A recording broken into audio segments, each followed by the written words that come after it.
Inside a cozy pub at the base of Shanty Creek Ski Resort sits Brett, a somber man of few words. He sips his drink slowly as he gazes across the bar, but his eyes can't find whatever it is that he's looking for. Can I get you another one, Brett? The bartender asks. One more, Chip. Thank you. Brett replies as he picks up his Rubik's Cube and slowly scans it for patterns. Before he even spins it once, Chip returns with Brett's beer. Oh, you're still playing with that toy, huh? You had that thing with you when I first met you 18 years ago, Chip says. Yeah, when I'm feeling stressed, Cubin's all I can do to stay grounded. Can't believe it's been 18 years already, mutters Brett. And that's 18 years to this exact day based on my math. I'll never forget that day. It was Valentine's, 2004. You raced that cocky friend of yours down Dead Man's Run, Chip recalls. The tightest race I've ever seen on Schuss Mountain. Yeah, and I would have won if that son of a bitch hadn't pushed me down to the final curve. I think about that race every day, Chip. It haunts me. Because not only did I lose the race that fateful afternoon, but I lost my dream girl too. That's right. She chose the other guy after the race. And you've come back here every Valentine's Day weekend, every single year since then. You come in, you order your 2 beers, you twist your Rubik's Cube around in your hands like it's a fucking beautiful mind or some shit. Why do you keep coming back? I know it's not this overpriced swill bringing you here, so what is it? Chip queries. I've returned here every Valentine's Day since, Chip, and I'll keep coming back every year if I have to. Because I can feel it in my heart, in my bones, that she'll show up one of these years. She'll walk into this bar. She'll look me in the eyes and she'll realize just what she's been missing all this time. All 6,570 days. Yeah, you've always been good at math, Brett, but not so lucky in love, it seems. Pretty much sums it up, doesn't it? Hey, what was that girl's name again? The one that got away? Sarah. And that loudmouth she left with? Tyson. Tyson fucking Maloney. Suddenly, a shadowy figure sidles up alongside Brett. Hey, it's Tyson Gatson now. I left my life as Tyson Maloney in my rearview mirror, just like I did you on Dead Man's Run way back when, the man says. Brett's eyes narrowed. He couldn't believe it. His arch nemesis, the guy he was just talking about, was here. And this dude was already talking shit. Well, look what the cat dragged in. Why don't you give me a little space, Maloney? I thought I told you. It's Gatsa now.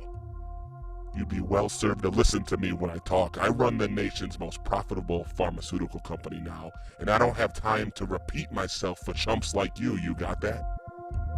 The tension was thick. Even Chip could sense it, so he chimes in. Well, it sounds like you guys kind of got a lot of sorted out, so I'm just going to be over here, if you need anything. Beat it, Chip, Tyson exclaims. Still a bully, I see. I don't call it bullying, Chief. I call it winning. That day I smoked you down Dead Man's Run put me on a path of nothing but victory after victory ever since.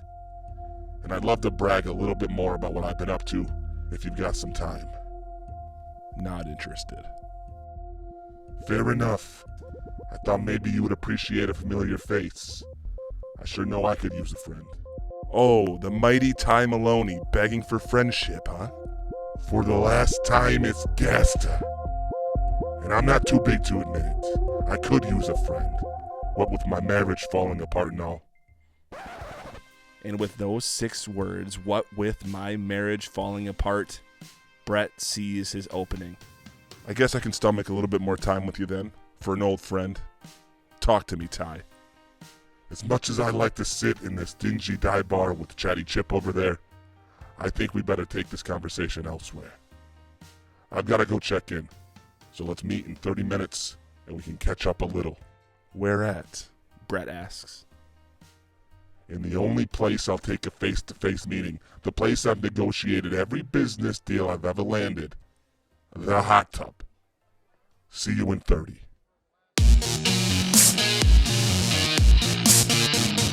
And with that, The stage is set for a monumental showdown between old rivals. On the surface, two high school enemies are hitting the hot tub to catch up.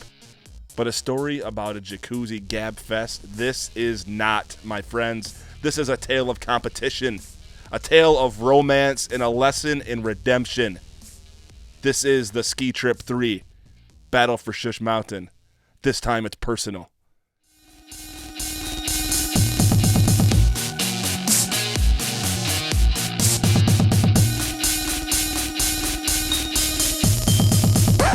But not so fast. That was just a preview, folks. You heard the opening scene of the Ski Trip 3, The Battle for Schuss Mountain. This time it's personal. One of the longest titles in the history of movies. Supposed to be kind of cheesy. It's going to be fun. Basically, when we went to the actual ski trip this year, I intended to do the storyline that I'm about to show you, which is a fictional kind of 80s ski movie-esque type storyline with that sort of drama and over-the-top dialogue and things like that. But the reality is, I ended up skiing the entire time up there, and I hadn't done it in 25 years, so I was having too much fun for me to stop and operate the camera and to try and set up all these scenes. So we're going to do it as you just saw. If you're listening to this, go to YouTube and check it out. There's a link in the show notes. It's basically light animation. Let's call it kind of like the Nunzio's Big Night Out episode. It's an illustrated storybook with a little bit of animation about two old rivals coming together and battling it out for a woman's heart. Kind of classic storyline, right? That's all you're going to get for today. But make sure you're subscribed. Make sure you check out the YouTube video. The next time you see me, you're going to get the entire episode of the Ski Trip 3, Battle for Schuss Mountain. This time it's personal. Welcome back to a season 3, baby. I'm excited. I got a lot of fun stuff coming. Got some hats coming in. This one's got an air in it. They're not all going to be of this quality, but they're going to look something like this. If you're interested, hit me up on one of the social medias. But folks, spring is here. Season 3 of your favorite podcast is back. Neil Young has never once threatened to take himself off of Spotify because of me. So what does that tell you? At least in the eyes of Neil Young, this is a better podcast than the Joe Rogan Experience. So we'll see you soon. Peace.